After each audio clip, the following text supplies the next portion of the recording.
ये तो आपने सुना ही होगा कि कई लोगों ने चांद पर जमीन खरीद रखी है, लेकिन क्या आपको पता है कि चांद पर जमीन के रेट क्या है?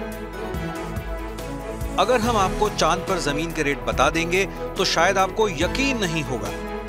तो सुनिए, चांद पर 1 एकड़ जमीन का रेट मात्र 3000 रुपए है।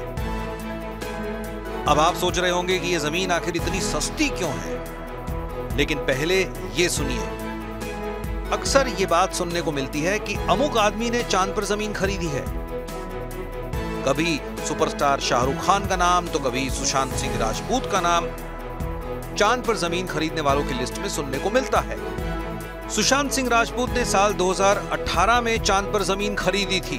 वहीं बॉलीवुड के बादशाह यानी शाहरुख खान को उनके एक फैन ने चांद पर जमीन तोहफे में दी थी।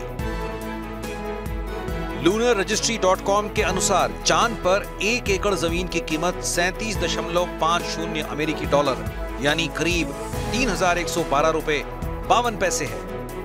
कम कीमत होने के कारण लोग भावनाओं में बहकर रजिस्ट्री कराने के बारे में ज्यादा नहीं सोचते। जब जमीन की कीमत तय है तो सवाल यह भी उठता है कि आखिर चांद का मालिक कौन है। आउटर स्पेस ट्रीटी 1967 के मुताबिक अंतरिक्ष के किसी भी ग्रह या फिर चांद पर किसी भी एक देश या व्यक्ति का अधिकार नहीं है।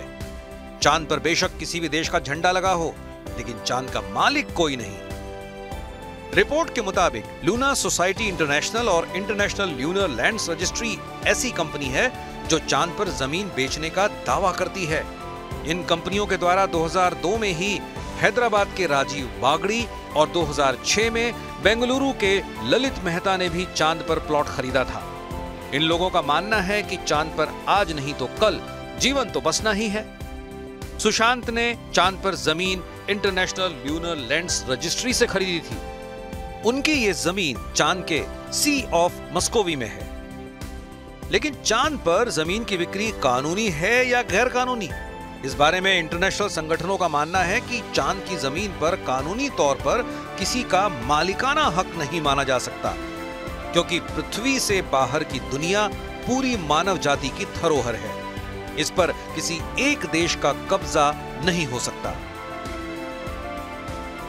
1967 की आउटर स्पेस ट्रीटी के मुताबिक स्पेस में किसी भी ग्रह या उनके उपग्रहों पर किसी भी एक देश का या व्यक्ति का अधिकार नहीं हो सकता। भारत समेत 110 देशों ने इस पर साइन किए हुए हैं। बिना किसी अधिकार के कंपनियां चांद पर जमीन की रजिस्ट्री का जो दावा करती हैं, तो ये एक तरह का गोरख धंधा ही है।